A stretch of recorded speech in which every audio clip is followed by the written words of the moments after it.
what's up, everybody? It's Twin and Game Sports. We back. I know that the NBA season ended with the Warriors, defeating the Celtics 4-2. But basketball news is still going. Basketball news does not stop. And the latest is with my guy Kyrie Irving, man. And I did a live about him maybe about 6 months ago, asking should Kyrie Irving retire. Dude, very, very he's confident. A lot of people understand them and deservingly so. He's just different, man. But as an organization, the Brooklyn Nets, they have a decision to make with this dude. Should they get ties with him and try to get the most out of him, or should they try to ride it out? Because arguably, Kyrie Irving is one of the best point guards, top three in the NBA as of right now, between Curry, Irving, and you can take your pick after that, Ja Morant, Damian Lillard, anybody like that. But is this dude worth the head? And you have he has not been available. And as they tell you, as you get older, your best asset is your availability, man. And so when he's not, you all what Kyrie going through, taking his stance of not getting the COVID shot, the injection, and all this other stuff. And then now you hear him on all these podcasts and these tweets, and that he should get this if he was going, and he would change some things and all this other stuff. Shout out to Ghost. Ghost is in the building. Kyrie is Kyrie is very skilled, but his ego is crazier than Westbrook. Honestly, with him more, I would deal with Westbrook, man. Because when Kyrie, when he's on the court, he's going to give you at least 28. He's going to understand the game a little more.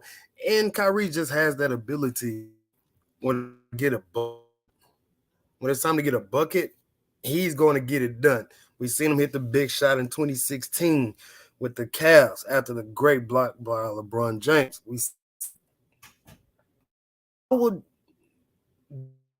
I'm definitely taking Kyrie Irving over Russell Westbrook.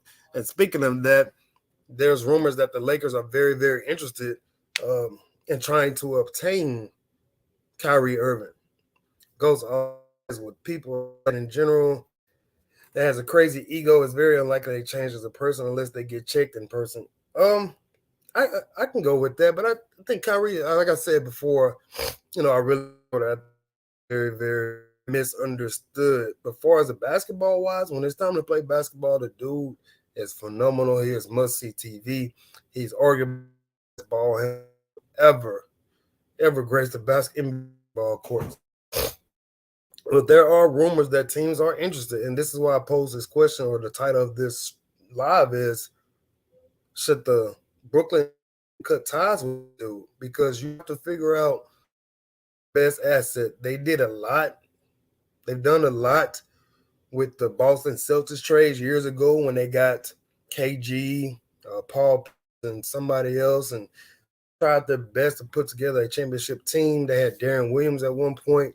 So they've tried a lot to put together a championship team, but it's just not working out. And then last year, Kyrie was unavailable. Harden was unavailable. My man Hoops has dropped the link. Yeah. I was going to go ahead and drop that thing. So, yeah, anybody that want to join in, and we put in the stream rolling. It was just interesting, man. I was trying to think of a show to do all day today, and I kept hearing news about Kyrie. I'm like, you know what? I'm going to talk about it, man. I don't go live very unless it's about other things. Here's the link. Anybody want to join in, you're more than welcome to join in. Where was I?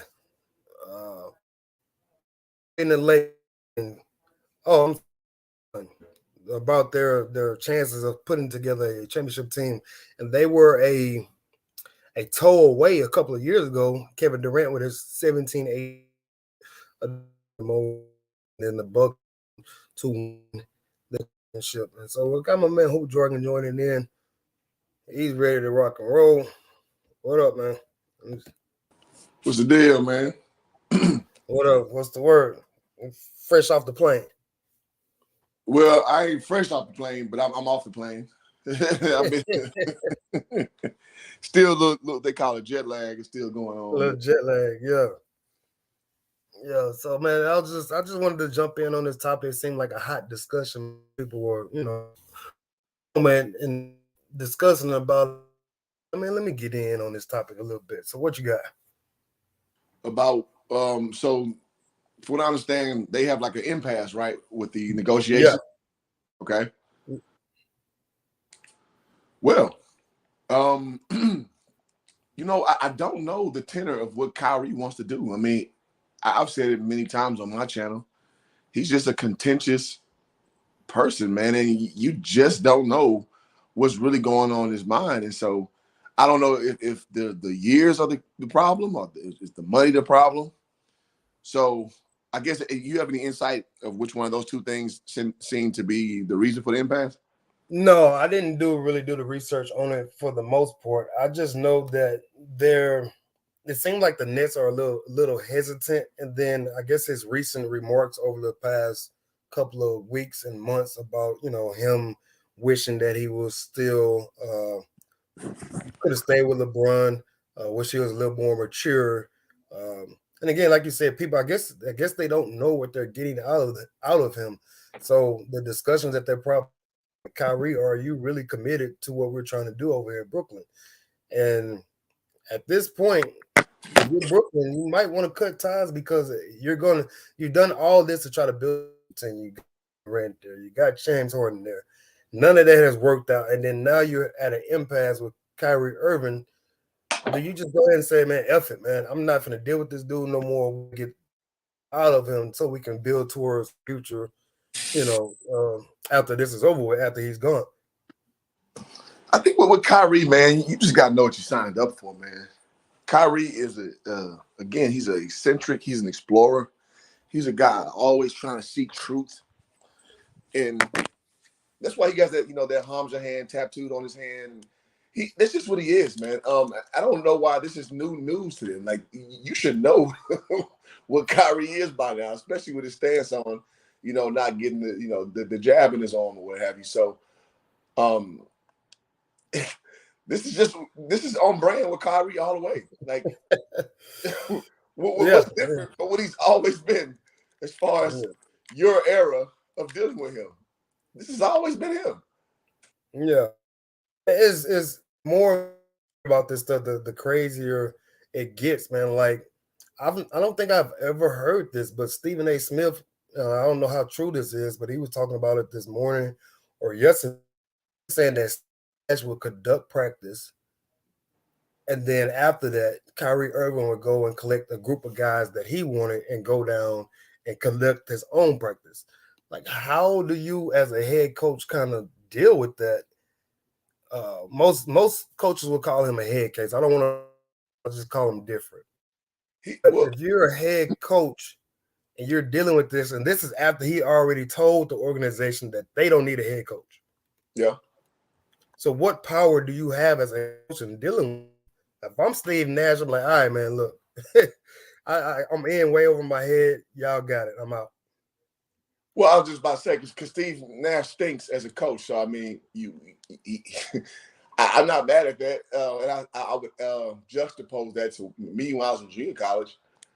I basically sat down one day. I told my coach, man, unless you do this right, I'm not practicing, and that's what I did. You know me. I'm not a head case at all. Yeah. But when I saw stuff was wrong, I was like, I'm not doing this no more. Y'all can do what y'all want to do. I'm going to sit on the sideline right here. And then eventually I got my way. And it wasn't for bad intention. Like, it's just like I came from Division I coming to JUCO level. Like, I know what hard work is on that level. And this ain't it, man. Mm-hmm. What a practice should look like off the rip. Exactly. So you know who I played for. Played for Daddy Casper, man. Like, in what we were doing, I'll be honest, it was reminiscent of what you would see in a freshman basketball situation. High school. Real stuff. And not varsity level. Freshman. And I would say Coach Bush had us more prepared than our junior college coach did. I'm just like, yo, no, I'm not doing this. Yeah. This makes absolutely no sense of what's happening, man.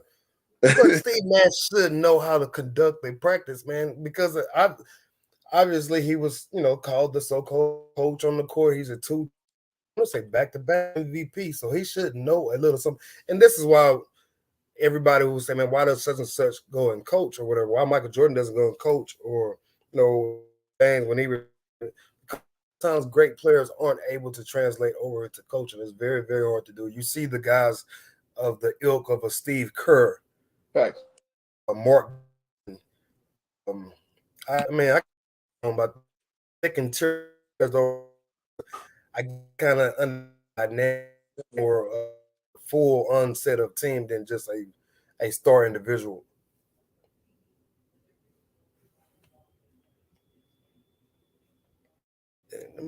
Stop.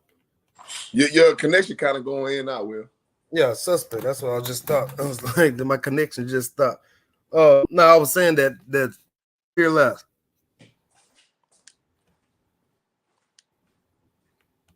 Hello. Yeah, I hear you. I'm here. Yeah, I was saying, what did you hear me say last? Well, you saying how it doesn't translate for guys who are star players to be a coach because it's such a different dynamic, which I actually want to expound on because that's very true. Yeah, go ahead. Yeah. So and people are saying this, and listen, man, in the ball verse, a lot of people are speaking about the coach from the Warriors not taking the job for the Hornets, the assistant coach. Kenny Atkinson. Yeah. And it was like, why Michael Jordan don't come and coach and yada, yada, yada. Listen, guys. Y'all got to stop saying this silly shit, man. Like, being a head is nothing like being an owner of a team. When you're owner of a team, you're hands off. Your money's making money. You don't have to go out. Because here's the deal. Sports, man, we all love sports, man. We do. But sports is a entity for a lot of grunt work for people who don't own anything. When you own something, you don't want to be on the day-to-day operations. You want to do what's fun for you, which we know with Mike, he likes cognac and he likes cigars. That's what Mike likes to do. He don't want to be bothered with the everyday toils of coaching. He won already as a player. Like, he doesn't want to go. He has nothing to prove to go back and coach. He has nothing. He has everything to lose being a coach. He has everything to lose being a coach. There's no upside with Michael Jordan going. And people were saying, like, hey, Mike should go coach, man, because LaMelo Ball is special. Like, yeah, LaMelo Ball is special. Yes, he is. Mike owns the team that LaMelo Ball plays for. That's the end game. Whether LaMelo succeeds or not, that's cool. But he cares about them ticket sales for the year and for the quarter and for the 10-year and the 5-year. That's what being a boss is. It ain't just necessarily individual success for your entity. It's about success from the red and blue. I'm sorry, the red and black, the bottom line. So yeah, and I think Mike, he's always been a guy who's been self-aware. And like you said, star players. Name me one star player who's a great NBA coach. I got nothing, man. Zero. Well, let's think about it. One guy who was great, star or superstar level guy who made it in coaching. Jason Kidd to be like he's on. Jason Kidd is on his way. Other than that, what? I got nothing. Magic Johnson tried it. Garbage. Horrible. Garbage. Horrible. I really have nothing. Player coach. So Bill Russell won as a player coach. Now, I don't know the dynamic because it was so few teams in the NBA back then. So I gotta investigate that a little more because somebody brought up on a post that why is what's your man who was his point guard? Cousy? Check. Huh? Oh, Bob McAdoo. Bob McAdoo. No. Havlicek. Huh? Havlicek. They were mentioning why is he not mentioning like with Jordan and Kobe as far as like best shooting guards ever. And I looked out, I went and looked it up because his numbers, was on point. His accolades were on point. you know, Havlicek played in his tenure playing. There were 8 to 16 teams in the NBA. 16 teams at the end of his career, obviously. This dude ain't played nobody, man. Yeah, yeah. Play nobody, dog.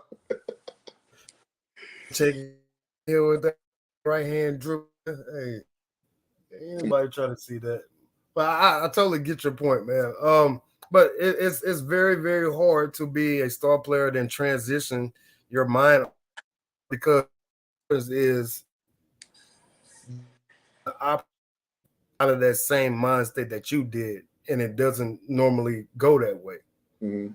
And people have a hard time of understanding that. And like you said, if I'm Michael Jordan, I'm not coming about going to coach For what? in today because one, people are going to start, trying to dissect his legacy even more if he's losing or why can't he do this and why can't he do that. Absolutely. But you're hands off getting money. What you're doing is trying to put the best team you can out there to, be semi-competitive eventually. But at the end of the day, man, I'm sitting back. I can go. I ain't got to go to grind, and I can do what I want when I'm in charge. Absolutely. Yeah. So back to this Kyrie Irving though. Like Ghost is on him, and man said something about Westbrook, and I would basketball way more than I would than Westbrook because when he's on the court, he's going to give you 27, 5, and 6 or something like that. And then when it's time to get a bucket, we know we can go. So I don't even want to put him in the same discussion with same sentence with Westbrook because Westbrook doesn't have the ability to create a one-on-one bucket like that when it's needed. Of course. Very few basketball that can do what Kyrie Irving does at his height with the basketball to make clutch shots. This is just that simple to me. Yeah, I mean, it's funny. I'll be honest, man. I'm a Kyrie Irving fan. I've always been one. He does have some Westbrook, but in a different way, in the sense that he has a little bit of aloofness and poor self-awareness in some regard. Mm-hmm. Because he thinks very highly of himself. His self-efficacy is very high, which I don't begrudge any man for having high self-efficacy. Because you're supposed to think highly of yourself. You do. Now the problem is when the way you think of yourself, if it's not matched by your actual output, then there's problems. You know what I mean? So now their games don't mirror each other at all. But having a little bit of lack of self-awareness, I think they both share that trait. As much as I hate to admit it, being a Kyrie fan, and I think that that he needs to shore that up, man, because I think life is gonna humble him real tough because he won a championship relatively early in his career, Mm-hmm. and he has that kindred spirit with Kobe, and Kobe just was one of a kind, man. And he was 6'7". Kyrie is a smaller guy, and so wherever in his mind, it's harder for him to transmute that to actual production because you're just a smaller guy. Mm-hmm. And I think Kyrie, once he learns himself at a higher level, because he's a self-discoverer. He's always wanting to learn something new and all this good stuff, which I don't begrudge him for that. He has to discover though where his true place is in this league, as far as mentally, as far as physically, and what have you. And then that'll get him to a point where he'll succeed on a higher clip. Until he does that, man, it's gonna be rough for this man, dog. Yeah, And it's gonna be tough. yeah, it's gonna be rough, man. And if I'm Brooklyn, I wouldn't get rid of him because I would just accept him for who he is. That's just who he always gonna be. Yeah, he's already just like a leopard. Leopard ain't gonna change his colors. Young said, "What's audio?" I have no. It's getting better, slightly. Might be too many devices going on around the crib right now. Um, but like you said, this is why I'm saying if I'm Brooklyn, you have a great trade bait because he's still young enough and he's still wanted by a lot of teams. Like I said, the Lakers are interested. I want to say somebody. I think Portland is interested. So you have a great getting. It's not from the Lakers, obviously, because they have nothing to of value to get. Um, but his availability has been his biggest issue right now. I'm a picture by news. Look at this crazy stat. So he's played. He's been with Brooklyn 3 years, 4 years. Played 100 games and 103, and not injury, but by his choice and the jab and all those other things. So if anything else comes up like this, where they say you got to get another um, shot, or you got to be, taken care of by the CDC and all this other stuff, there's another situation where he could miss out again. So if I'm Brooklyn, I'm looking at this like, dude, you're not available at all when we need you. Um, so why should we continue to go forward with this situation? Because all this happened because you wanted to be here. You went and got James Harden. Mm-hmm. I agree. Because at the end of the day, man, I think us who observe sports, we take it too, we make it too personal. And the guys we like, we want the best for them, which nothing's wrong with that per se. But from a Not at business all. standpoint, I'm not paying no guy. Well, you got to have a harder look at somebody that demands that much money who may not be available, to your point. Now, I doubt we have a second round of the jab. I think that's about done. But I think, though, I don't know that to be a fact. However, I think with that being said, I mean, his mental is definitely to be questioned on some level. But again, I wouldn't cut ties with him, honestly. To me, he just has a rare talent that you can't find on trees, man. You can't find Kyrie Irving. Oh, the dude is unbelievable when he's on the court. And Yeah. he can fill it up. He can put on the show. He puts fans in the seats. He has one of the top selling shoes, if not the top selling shoe with this younger generation right now. So how do you, as a owner, like get rid of? You have to ask, what can I get out of this guy? Or you have to see the future, 3 steps ahead. Like my dad say, you got to contend with Milwaukee for the next 9. That guy contend with the Raptors were going to be good in about 3 years. Um, who else am I thinking? Celtics are still going to be there. So do you want to fight this dude, or do you just want to try to let this pass because Kevin Durant is getting older as well? Yep.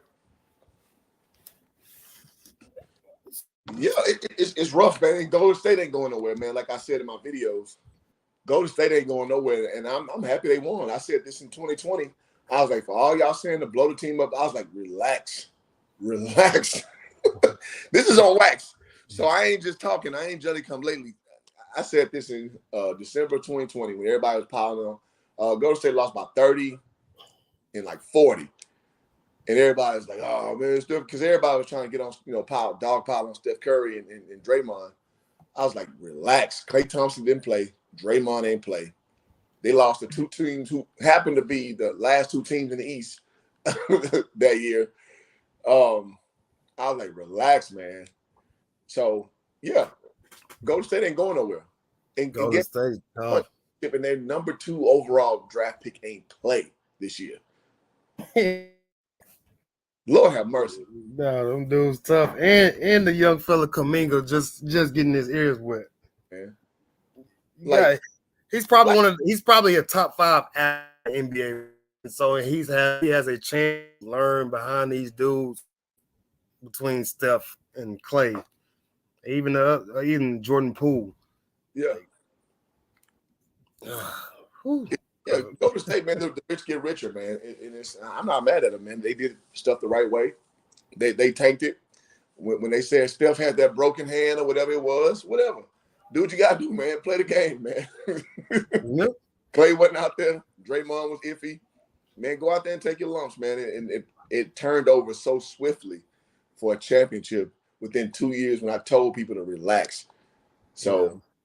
go again. And so to the point what we talking about, Golden State ain't going nowhere, man. They ain't going nowhere. So yeah, man, the window's gonna be tighter. It's gonna be tougher, and that's why I didn't want LeBron coming to my Lakers because it actually we benefited from Steph and them getting hurt and all that good stuff, and we won a championship that year. You know, Mm-hmm. um, but them as fully assembled, that's what the part I was like, man, this team can't beat this that Warriors team. But luckily, injuries played our favor and we won. So I'll take that. That's all good. But as assembled, man, that's a to deal with, man. Yeah, Golden State is light years ahead of the Lakers right now, man. And that's why I can't. Nobody gave you guys no time soon. They're tired, sick of it. They say it no more. Nobody's gonna give the Lakers a freebie Ever. in the next 10 years. Man, chance to win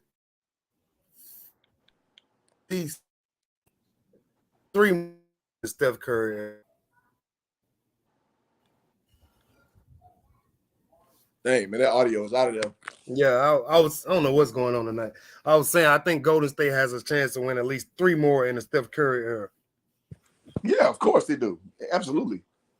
They got a 3 to 5 year. Well, okay. Steph Curry's 34, Clay's 31, Draymond's 31. So I would say realistically, it's a 3-year window, Yeah, and they possibly run off 2 more. that's That's massive. To quote Jerry Ellison. Jared Ellison. Shout out to L. Massive. So, M. I just don't know what to do if I'm Brooklyn, man. Again, right here is and it, mostly is because of his his stand on certain things, but I do have to question, as always. You said Kyrie organization point, be like, dude, you to pacifying him, want everything you really wanted. We got you. We gave you a super max contract. We got you Kevin Durant. We got you James Harden, and you're a no-show majority of the time. Yeah. Just in my mind, I'm disappearing. I'm gonna play this clip from when he was on the I Am Athlete podcast. Man, pretty interesting clip, and he's talking LeBron James and how many championships could have like that. So I'm gonna bring it up for people that's still in here, man. Appreciate it. I Man, know this is a late notice, huh? your audio is goodbye to you, dog. It's that bad. We might have to end it. Boy, Let you me, like that dial-up internet service, bro. yeah. Let me come back. Hold on. Lord have mercy.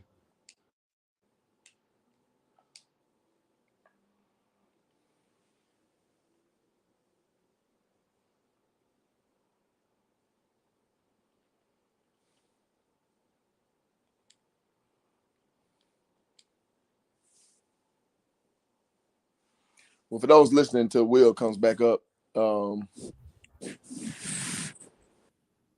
I think the Nets will be fine, man. I think when Ben Simmons comes, it's going to shore up a lot of the things that they have issues with that they need to fix. He's going to make life easier for that team because, like Will pointed out, Coach Nash, if you want to call him that, they might as well.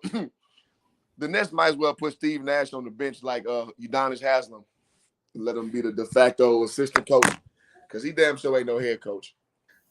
And I think we got any better. All right, go ahead, speak again. Let me hear you. I was saying, is it any better? Yeah, right now it's good. Yeah, so I mean, I don't know what's going on. It might be too many devices going on. Summertime, Yeah. so everyone at the crib. He's saying he comes back a lot easier, man. And folks are, they kill Ben Simmons for his performance with, the Sixers and how he had this whole situation. But again, court, he top 5 defensive player. and he's a hell of a passer. And when you have that, you don't need him to score. When you got Kyrie Irving and Kevin Durant. And that's what I said with the Warriors on my stream. I was like, the Warriors don't need all that damn. That's why I was on Nick Wright ass, man. I was tearing him up, man, for like a week. When you play ball the right way, it doesn't matter how the points come; they'll come. And if your defense is up to snuff, your defense will take care of all that stuff. So yeah, man, I think Ben is going to do both of those things for that team. And the funny thing is, everybody right now is kind of dumping on Ben. Let him get out there with Kyrie and KD. Life gonna change like an MF, man. It's gonna be crazy, man. Just like Wiggins. People said Wiggins was done. He was trash. Blah, blah, blah, blah. Put him with the right situation and watch how he looks. And that's what I said in my video 2 years ago. Put him in the right situation and watch him. It's different. And we all saw that up close and personal this past 2 weeks. All it takes is a little belief, sometimes a different people who don't that's why a lot of folks move to different cities. You get stagnant in things that you're used to, or you're not being pushed, so you decide to go and realize there's a whole lot of other potential inside of you. You just need a different scenery, and this is exactly what happened to Andrew Wiggins. That's what happened to Hoop Jordan. It's happening. What you say? Said it's happening to me right now. Come on, man. Sometimes you just gotta uproot, and it sounds silly. It sounds like illogical, but it is logical. Because when I left Houston and moved to Dallas, that's when I really started getting my money on, doing my thing in sales with the same company, just transferred. And now living in LA, it made me get my media thing on. It gave me the kick in the ass I needed to start doing this more intentionally. Cover the Super Bowl, cover the NFL draft. Like, it just gave me that push where I would kind of just be sitting idle. And so you'd be out your mind to think on the professional level that the same thing doesn't occur. Sometimes just, man, that one tree in front of your house is the tree that inspires you. And it is just that one little tree is the thing that you get up for every day. Like, man, I like that tree in front of my house. You know what I'm saying? Like, it's funny, but it's real. The change, the whole dynamic of stuff, and that's life is just that crazy, man. And it's that crazy and it's that simple at the same time. Mm-hmm. So it's wild. Let's see if I can get up talking about his time with Cleveland and all this other stuff. Let's get it rocking. And shout out to Ghost. I see Ghost said Hoop is on his grind. Appreciate it, man. I'm trying, man. I've made a vow to keep stepping my game up, and so I'm seeing people are being more receptive. And so when you hear me about this stream, I'm like, man, of course I'm on the stream with you, because the word got to get out. The good gospel of basketball got to get out from the right people. And I don't know if you've seen when Draymond Green got on Kendrick Perkins. Yeah. About pure content instead of kind of being I won't call him a good old boy, but just you getting down with that massively hyperbolic basketball reporting. And I understand this place. And for those, let me make it plain. Hyperbolic, by that I mean when you just make storylines that are so grandiose and not very calculated and measured. It's a little frustrating for those who are a little sports pure. So, and Draymond basically called Kendrick Perkins out for not basically having sports integrity with his takes and what have you. And Perk know the game. We all know that. Yeah. Perk's playing that game with amongst the big boys, but you kind of dumbing down your knowledge for entertainment. And, that's needed because that's why we watch it, but it always has to be a counterbalance. It always has to be a check and balance to tell people, like, listen, man, that's entertainment. That's not real. That's why I be on Nick Wright ass, because in my opinion, Nick Wright is a guy who he doesn't know basketball. He knows storylines, and he can read a box score and then basically use those numbers to make a narrative. And I think that's just journalistically, that's very negligent rather. To be, things, and I just have issues with that, and I get on his I get on his head all the time, man, because I just don't like that, man, and I think that's kind of KP. Yeah, and we talked about this Sunday or something like that about doing more lives, and I'm like, again, I was sitting here all day like, man, I need to do a video, but I got nothing in my mind. I really don't like going live unless it's something I really want to talk about. But we talked about this Sunday, I believe, about just putting it more and more out there because our brand and our style deserves to be seen more, and we should. The fans that we got, subscribers that we have, they deserve a little more. They deserve better. So Absolutely, this is why we're here, man. Tonight, man. Pretty Ghost is always going to jump in. I know we had a young lady named Deidre in here. The audio was shaky. It probably still is shaky. I don't know, but we're gonna rock with this video for a second. As soon as let me say this too. I was just talking to one of my good friends, Toya Wilson, man. She's a head coach at SMU right now. She coached at Baylor and all those championships with right Kim after Mulkey. era, all the way up Kim, to huh? I said Kim Mulkey. Yeah, so she coached under Coach Kim Mulkey at Baylor. Yeah. And she coached in Michigan for 1 year, and then she got her first head job at SMU, and she turned that program all the way around. Like I seen her do at Prairie View. Her first job was at Prairie View A&M University, and she coached under Cynthia Cooper. So when Cynthia Cooper won 3 championships, everybody thought the program would drop off, and Toya won 3 more in a row. So I always known Toya was gonna do her thing. So she came to our mutual friend Sammy's wedding this weekend.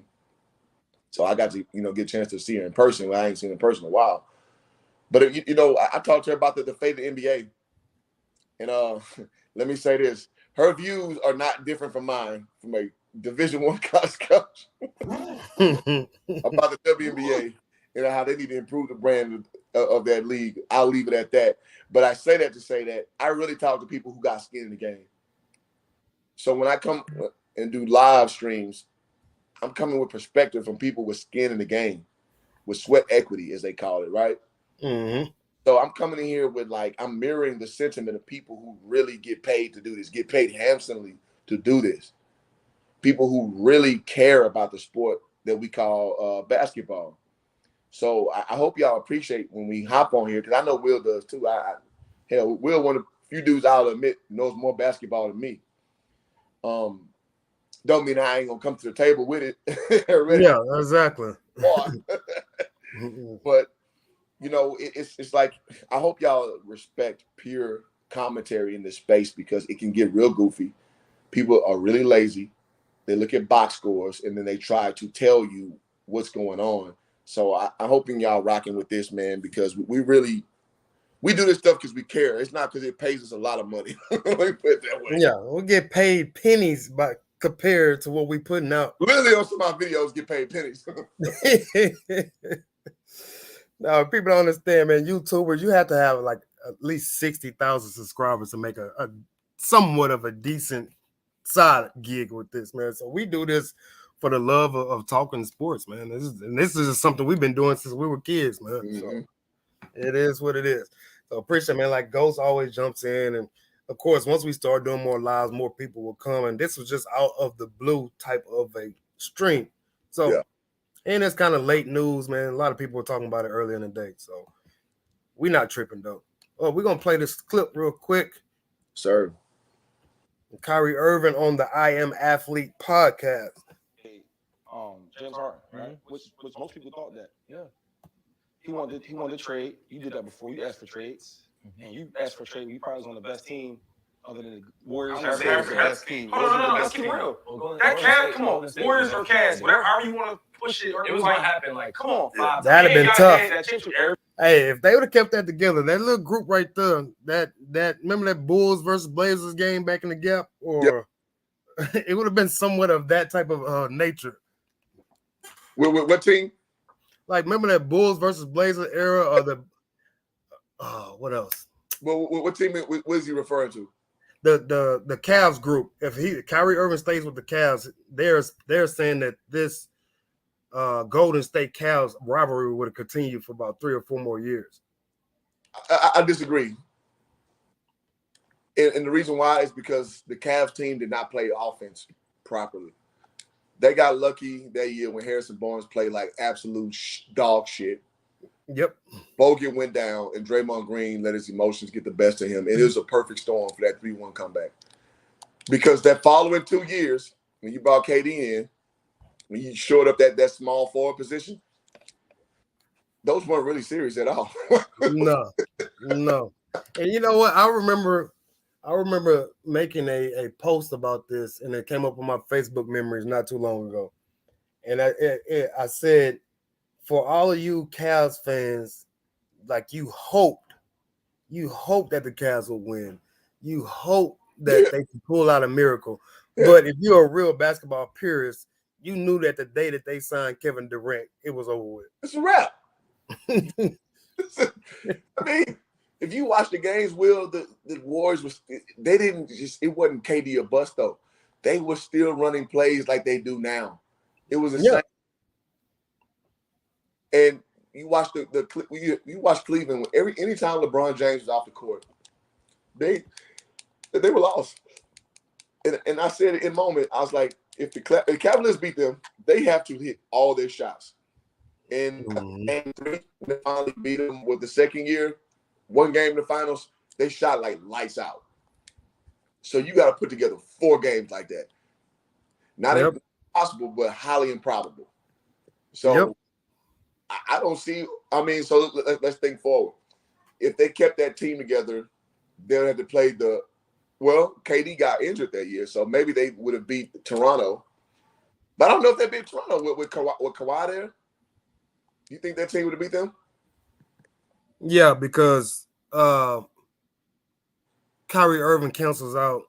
You know, Kawhi and LeBron basically cancels out each other, and you have nobody that can match what Kyrie Irving brings in that setting. Okay. So I think that they beat that group, and Kyle Lowry actually had a good series, a good playoffs that year. But it's something about when he played the LeBron James Cavaliers, he stuck it up a lot. So I don't know if Kawhi's there. Maybe he feels a little less pressure dealing with that. But I don't think his output could match what Kyrie Irving brought with that group. And then by you saying that Golden State was really still running offense, and I said that in another post. I said when you get a group like that is that well-oiled of a machine and that moves around, but if stuff breaks down, they brought in arguably the best scorer ever in a one-on-one situation. He can just say, you know what, go get us a bucket. Damn the offense. So I knew the day that he signed, I was like, oh my God. And if Kevin Durant is looking back at this, he's probably kicking himself in the butt a little bit. You know, I don't think he is, in the sense that he put himself in a tough position going there. Meaning, when he went there, obviously, you know, y'all supposed to win. So when does that train stop? When does that supposed to win train stop? And I think he got off at the right part of the station. Like, okay, because people weren't going to respect if they won 5, they would still bring up his Steph Curry's team. You know, Steph Curry got his first Finals MVP this year, right? Yep. KD literally had 2 back-to-back Finals MVP, meaning he was the most important, most impactful player in them series, which he was. But people are going to use deductive reasoning, very poor deductive reasoning, to extricate him from credit. So, I mean, it is what it is. So him leaving is necessary.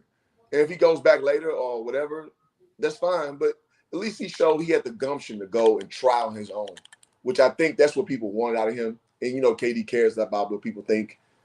Me personally, I wouldn't give 2 shits about what people think what I'm doing. Exactly, dude. Exactly. I'm going to do what I see best for myself. And you can eat it if you don't like it, man. You know. But KD's a sensitive guy, and we know that. He responds to fans all the time. He has burner accounts.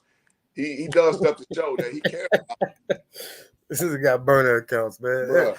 Oh my God, man! Shout out to the folks that's in here, man. Appreciate y'all. We at 45 minutes rocking.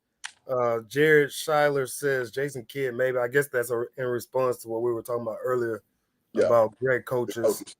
But yeah, man, it kind of sucks for Kevin Durant that he's in this LeBron James, Curry, Giannis era. because individually, Kevin Durant is a more typical basketball purist type of dude to recognize like Kevin Durant is the better player out of Steph Curry. But Steph Curry's ability to change the game, to be loved by kids, and it's crazy for Kevin Durant was considered a villain, but he's really not a villain. But a lot of folks that don't know and don't pay attention to the game, Steph Curry talks the most, a lot of shit. He talks just like Draymond. It's just not. He's more subtle with it. It's very subtle. It's very subtle, but he talks a lot of shit. Yes, he does. And people don't give him guff about it. Yeah, flack or whatever you want to call it about it because he's likable. He smiles. He he does the shimmy and all this other stuff. Got a little baby face. Yeah. So they like all that stuff. But Steph Curry is low key a prick. And to be that great, a lot of times you have to be. Yes. And you know what, man? I gotta give my guy Chris Henderson, C. Hendo, a lot of credit. He's like, man, don't meet your goddamn heroes. Mm-hmm. Meet the heroes. You'll see what a person who's driven like that. You'll see what they really about. Chances are you ain't gonna like what you meet, what you think you like about that person. Yep. I've heard that plenty of times. And all right, so back to this, man. We're gonna let this rock out a little bit. Try to get ready to land this plane. Every year, like the Celtics and the Lakers type. Yes, sir. LeBron James. Y'all stay together. How many rings you think y'all have won? That's so dangerous together. I'll probably be in LA right now. I'll probably be traveling with his backpack. No, I'm joking, man. That was a time in my career that I look back on, and we've had conversations, me and Bron, plenty of conversations. So y'all cool? That's about it. Yeah. Shout out Bron. Yeah, shout out to Bron, man. Bron, Because when you're in that position as one of the leaders of our culture and not just sport, but in general, like he does things that go way beyond just the court. Great makes role impact all around different communities, and people agree with his stances. Some people disagree. Right. So I was learning on the fly. You know, when he first came back, I was 22, 23. So I was just a young kid trying to help. Yeah, so that's what I think a lot of people don't understand at that moment. You know, Kyrie Irving is a 22-year-old kid, kind of how we talked about Jordan Poole in this situation that he has coming up, of understanding that he's in a good situation, but he probably got homeboys that are telling him right now, man, this is your time to go get your bread, to go do this. So being at 22 in the league, you're playing with LeBron James, who has all these expectations to win a championship every year or contend for a championship every year. At 22 years old, you don't understand the what's the word I'm looking for? Shit.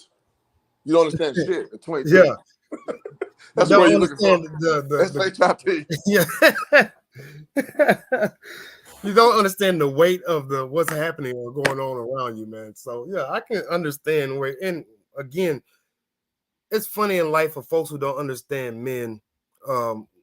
As a man, you get older, you look back at stuff that you did as a child, and you understand why some of the lessons that your parents or your father tried to tell you about, because they've been through it, man. And then, but when you're a 17 to 24-year-old kid, you're not trying to hear none of that, man. Big facts.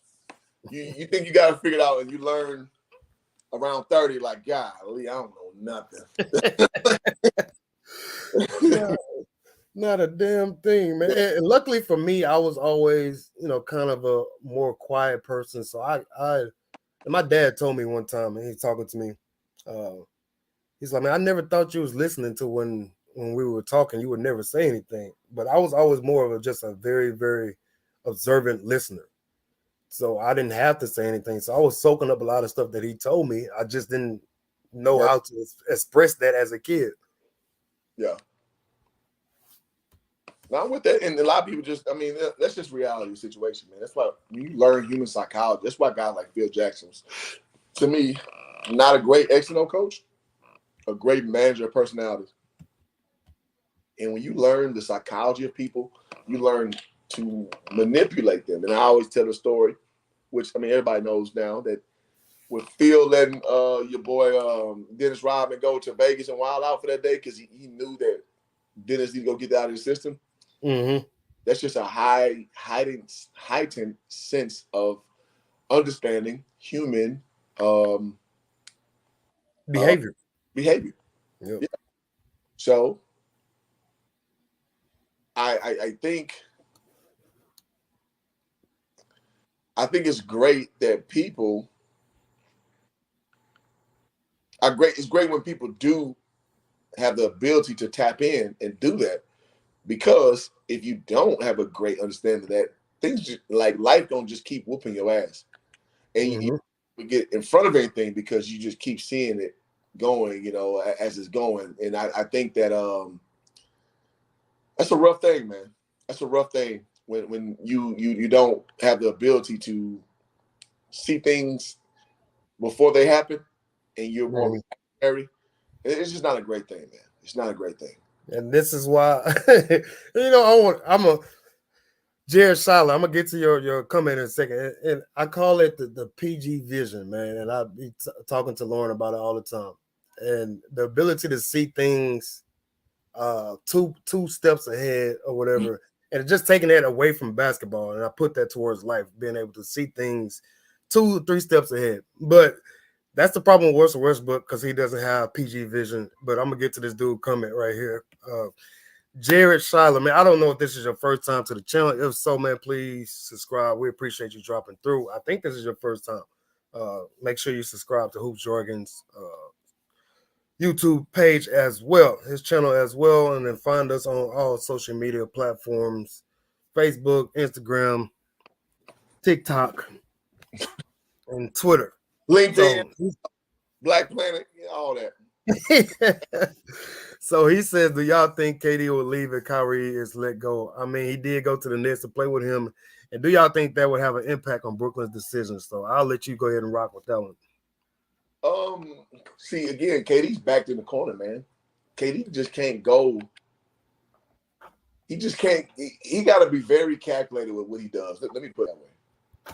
So I don't think he has the luxury to just leave, because it looks like, oh, when stuff get hard, you bail. Because again, we let in with KD cares about what people say about him. So I don't think he will. I think KD knows he has to stick that out, and I think he should. I mean, at the end of the day, man, the sport takes are trying to shame KD right now. I saw Chris Broussard was talking about the Warriors won without KD. That's proven. Like, no, it doesn't. It proves that the Warriors are a good run organization, because Wiggins instead of KD, I don't think they beat LeBron those 2 years,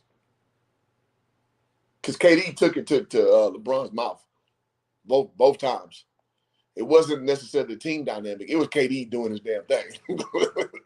So people can say that because it's a lazy logic to do, but no, I think he earned those 2 rings, but he also earned the scrutiny, because people, literally, well, I'm sorry, generally, they think associatively in a very low fashion, meaning they make deductions off of small little coincidences. So he had to go off and do his own thing, and I think he knows that. He's pretty self-aware because he cares. So I don't think if he leaves, man, he's really doing himself a big disservice, because I definitely don't think he'll get the credit he deserves or the respect he deserves if he bails again. Yeah, his legacy is going to take another hit, and it's taking a hit right now because of the Warriors winning without him. 2 years removed of him being gone. I want to say it's 2 years, something of that nature. So, Yeah. KD, like you said, I think he's going to kind of be forced to stay in Brooklyn. He can't go anywhere else unless it's to a team where it's just directly around him. There's no room left for him to go join a star like a Giannis or back to Golden State. I don't think that's possible right now. Mr. Schuyler, man, answers your question. I think KD stays. He has no choice but to stay. And then I'm reading that should the Knicks go for Kyrie, and I'm gonna answer this. The Knicks need to go after anybody they can. They need to go after Bone Collector. They need to go after Skip to My Lou. They need to go to anybody who wants to join that organization. Agreed. Make chooses. The Knicks are a god awful organization. We say this all the time, and I hate to pick on a franchise, but they stink. I mean, they absolutely stink. So if I'm anybody, if I'm Kyrie, I'm saying hell no. I'll just stay in Brooklyn. If you got to trade me to New York, man, I'll just stay in Brooklyn. Screw the Knicks. Screw their fans. The most entitled nothing franchise is the Knicks, man. I don't understand, man. Let them tell it. You know, New York Knicks invented basketball, and they're the greatest franchise. And they won most championships. And they have a whopping 2 championships. A whopping 2.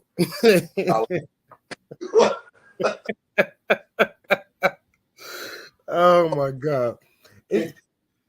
Oh my God. You know what's crazy, man? I hear all these folks talking about, man, why aren't there parallels in sports championships? It's just some organizations haven't figured out. Let's just take basketball, for example. There's a lot in football. The Patriots have been to 11 Super Bowls. The 49ers, Cowboys, and Steelers, they all pretty much have most of the Super Bowl appearances or won the Super Bowl. But it's the same thing in basketball. You got the Lakers with 17. You got Boston with 17 or 18. And the next in line is the Golden State Warriors. Yeah. With the Bulls. The Bulls and the Warriors. No, I want to say Golden State just passed them. How many Golden State got? I want to say 7. Okay. It might be 6. So anywhere you go. So that's 17, 34 plus 12 more. What is that? 48? Yep. And then 46, something like that. And the NBA has only been around for 75 years. Yep. That's the Spurs got 5, but yeah, it's not a lot of sugar to share after that. Yeah. So you know what I'm saying? You add the Spurs in there. That's 20. That's only 20 other teams that have won a championship. The Rockets have 2 and the Knicks got 2. Yeah. So ain't a lot to brag about if you're a fan of other teams. So I don't know why these people be getting so upset. And I do know why. It's because they're emotionally tied and they can't logically think about putting a championship team together. It's very, very hard. And some organizations just happen to have it figured out. And some of them just got lucky. Or you got the favor of the league, because I got to be honest. That 03 championship we got for the Lakers, they gift wrapped that bad boy for us. That King series, I'm sorry, man. Fellow Lakers fans, it's just time to accept reality. They cheated is cheated is the right word. Was that 03? That was 03 or 02? Yeah, and 02. 02. Yeah. So it's tough. And we should have been in that series. The King should have beat us. Yeah. It is what it is, man. Yeah. Is that the same as was 01 was the year? The Blazers is just another cursed franchise. I don't know how they have a lot of fans, but that might have been the same year where Scottie Pippen got hit with that Matador defense he had going on. So it is what it is. It's tough. But back to this dude here. Cleveland patch up their relationship with him. I got drafted the year after. So when I came in, it was like, are you going to be better than LeBron? That was my first question when I got in Cleveland. So it was mixed emotions the whole time that we were competitors. And then he came back as my teammate. You know what I mean? He came back to Cleveland. That's his home. That's not somewhere where he just goes and vacates. He's from there. That's like having my family in BK. You know what I mean? Right. Me going home, all that extra stuff doesn't happen. So I definitely feel like me learning from him helps accelerate my understanding of the game that we're in, the business that we're in, because I was watching him deal with it in front of the camera, off the camera, being LeBron James. That comes with his own responsibility. So not only was he teaching me off the court, but on the court, this man is a savant. He's a genius in terms of how he prepares, how he takes care of his body, how he treats his body, what he does every single day to be able to I think that's interesting that a lot of folks don't. I guess I would say they don't want to accept that how all these guys who play with LeBron James basically say his superpower is his genius on the basketball court, and I think there's just people just being trying to nitpick his ability to play the game of basketball. But when you sit back and look at it, it's like a lot of the stuff that he's doing, it makes sense from a basketball standpoint of how you were taught to play basketball. Yeah, we want him to take every game winning shot, but he's just not built like that. And I don't understand why folks don't want to accept that. Well, because the average person sees basketball the way they see it, and it's probably not from an informed standpoint. So you tend to transmute your own personal want out of a player, and you try to make it fit like a square peg in a round hole, basically. Mm-hmm. I think people do it with Steph Curry a lot, because it's either like it's grandiose or it's way under. So people trying to, before the Warriors won, well, Steph can't carry a team. You can't do what LeBron do. Well, he's not LeBron James. He'll never be LeBron James. And now that they won the series, the conversation has turned to, well, yeah, Steph is top 10 and all. Like, no. See, no. You won a championship this year. That's it. Like, no. He said this on my stream the other day. If Steph wasn't in your top 10 before the championship, he shouldn't be in there right now. One championship don't lead you to be a goddamn top 10 player if you weren't there before then. But people do that. It's bad scope, it's projection, and it's a lot of things that basically are derivative of poor information, poor understanding of information. Let me say that way. Yeah, and I will add on to that about for folks have been telling me for years, it matters who you beat in the NBA Finals. Mm-hmm. So if that's the case, him beating this group of Boston Celtics is not impressive by people. From what people have told me, it matters who you play in the finals. These young guys have not yet, reached their full potential. And Jason Tatum looked like, and I was saying it when he was playing against Brooklyn and all this. I said, man, Jason Tatum is arriving. But he's arriving. He's not arrived yet. So if that's the case, if him beating this group of Celtics, that does not put him in the top 10. Yes. And it makes Jason Tatum, who I love Jason Tatum actually. But people was calling him a superstar. I was like, whoa. No. Jason Tatum ain't nowhere close to no doggone superstar, man. And he showed it. And so now people are dumping on him. I'm like, no. When you understand things on the front end, you don't have to go back and feel scorned by your assessment. And then you start lambasting the guy. I don't believe in that. It's just like if you had your scope right on the front end, you would just know, okay, like you said, he's arriving. And that arrival period comes with losing. You got to lose to learn how to win and I made the juxtaposition to Kobe Bryant, saying Kobe had the luxury to have Shaq with him, who Shaq been battle tested by then. Shaq knew what time it was. And Kobe just kind of couldn't, I don't want to use the word ride the wave, but I mean, pretty much he rode the wave. He knew it was time for him to execute and things of that nature, but it's never was on his shoulders solely. Or like his burden was not Jason Tatum's burden because his other, co-star is just damn near as young as him. Yeah. They came in the same draft, I believe. Same draft. No, I think it's the year before. Before. A first-year head coach. Like, dog, that's recipe for losing. Mm-hmm. So I expected that. That's why I predicted actually the Warriors winning 5. They won 6. But that's why, like, when I covered it every game with my stream, y'all look on my channel, I chronicled it perfectly. I was like, listen, man, and I was on Nick Wright about how the points would be distributed. But, like, you can't predict that with the Warriors because they play organically. You can't predict those numbers. Mm-hmm. They don't need one way to win. They win. The terminology I used, the phraseology rather, was they dance with the music. So whatever the music is, that's how they dance. And that's what they do.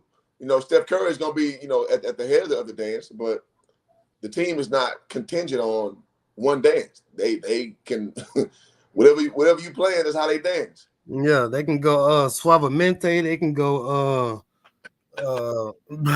back the thing up. They can go. They can give you. They can go boot scooting boogie. They can give you a little bit of everything. I'm gonna go back to your comment about Kobe, and I would say that for folks who not seeing any of my TikToks, I do this segment called "Moments That Changed NBA History," and his 4 air balls against the Utah Jazz, I think, is a big moment in NBA history because it just kind of made him understand that this shit wasn't gonna be easy. Mm-hmm. And then Shaq coming up right to him afterwards, say, "One day they're gonna fear you." And then this dude, he don't go and pout this and that. He gets back to LA, he goes straight to the gym. But he's a whole different breeder type of dude. This Jason Tatum, and man, him texting Kobe, "I got you today," and all these memes that's coming out. That's freaking hilarious about Kobe telling him stop texting me. and you know me, man. I love Tatum. I love, Kobe is my guy. I was just like, dude, shut up, man. Just go hoop, man. Just go hoop. And I wanted Boston to win because, like you said, I do like Jason Tatum. And then that kind of forces LA to kind of get back to like, okay, we're back battling for the number 1 spot of championship. So, but I knew Boston was in trouble because Marcus Smart is their point guard. And it's not that Marcus Smart is a terrible player, but when you get to these type of rounds and to the finals, you need a point guard that can get you into spots to score. Jason Tatum and Jaylen Brown were working way too hard to score. So you said Marcus not so smart? Yeah, so not so smart. And this is what, you know what's weird is, I'm gonna throw this name out here. I know we got kind of off topic, but a guy that Boston might want to go look at, I don't know how they can do it because his contract is so big. Mike Conley. Yeah. Or Kyle Lowry. Him or Kyle Lowry. Or Kyle Lowry. Mike Conley is a pro's pro. He's professional. He knows the game. He knows how to play fast. He knows how to play slow. But in that type of moment, you need a veteran guard who can get your 2 guys into positions to be successful. I'll give you one more, Will. Ricky Rubio. If they can go get Rubio, again, he ain't gonna move the needle. He's just gonna balance your offense out. Yep. All you gotta do, balance that shit out. Now he don't play no defense, man. That's the caveat. Ricky Rubio can't defend the front door of a daycare. Oh my God! I think Rubio's done. I think he said he's retiring though. Is it? Yeah, I think he said he wants to spend time with his family or something like that. Take him out there. Yeah, Ricky Rubio is one of those guards that you need, man, and you ain't got to start him. Nope. You can bring him in off the bench. You can play. You ain't even got to bring him in the first half. You can bring him in late 3rd quarter and let him rock. Of that situation, so I knew Boston was in trouble, but I went with my heart and wanting them to win. But it is what it is. They got plenty of chances. They have a very, very legit chance of being back in the Eastern Conference Finals next year or the NBA Finals. Chris Middleton would be back for the Milwaukee, and that Greek dude, man, he's a tough matchup. He's a tough out. So I just don't know. So you'll be back. Miami will be still tough. I don't know what they're gonna do with Tyler Hero. We probably need to do a NBA season recap show at some point in the near future. Maybe this before the NBA draft, unless you're at the workhouse. Oh, what day? The draft is Thursday. I'm off Thursday. Yeah, we can do that. Okay, yeah. That, and also we need to get on that film session stuff where I want people to understand how hard it is for Steph Curry to score and how easy he makes it look. Mm-hmm. Just by his conditioning, his ability to move without the ball. Mm-hmm. And people overlook his ability to make layups and floaters and all this other stuff, but all they notice is the deep threes. But the deep threes are a product of him being able to get to the rack still. Facts. So and they both play off each other. They both balance each other out. So that's another film breakdown thing we need to do. Agreed. And I'm about to hop off in a second. Yeah, I'm about to set it down. Yeah, but the high basketball IQ of the team, man. One play that stuck out to me is when Gary Payton II got the ball wide open on 3-point line, and he waited, and gave Steph Curry a dribble handoff 3 on the short corner 3 position. Yep. And it was baby. It was straight up payah when Steph shot it. But the lack of ego of that team just stuck out to me so much, man, that he knew that, okay, I got this open 3. I probably can hit this. But Steph, I need to get Steph going. And I trust him in this moment because, I ain't that dude. And that's what basketball was, man. That play stood out to me so much because Gary Payton was wide the fuck open, man. Excuse my French. And, and he just gave the dribble handoff 3 when nobody was really out there with him. It just was buyout with Steph, man. And that's what, to me, that's indicative of what that series was, of guys being selfless, guys going out there and, taking ego all the way away to win a championship, man. So to me, it just was beautiful as a basketball fan, not a Warriors fan, but just a basketball fan to watch that go through. Yep, absolutely. And that's a great way to end it. They are selfish at being selfless, if I can say that. I like that. So, and I've said that a couple of times, made that a post a couple of times. But, man, again, man, I hope you folks really acknowledge and recognize the breakdowns that we bring to y'all on this channel and Hoops Jargon's channel. Y'all can catch us on either or. We still trying to figure out how to, broadcast simultaneously, get that word out. Get that word out. So we're still trying to figure that out, but it's gonna happen. So when it does happen, y'all make sure y'all be the first ones. Be like, man, we've been on these channels. Yes, sir. So it is what it is. So whatever you got, we appreciate everybody that's jumping in. I think we got up to like 9 maybe. So it's pretty good. I'll take it. Absolutely. So anything you want to do, say to take us home. Just hey guys, y'all keep y'all head on swivel in these streets, man. There's a lot of basketball content out here. And I just hope that y'all recognize the real, man, because we don't put a lot of stuff out because and Will said that perfectly. We don't always it's hard to get inspired to make a video sometimes because we don't want to put out junk. And so if y'all just recognize the real, man, we just put out stuff as we see it, and we give you our best derivative of what's going out.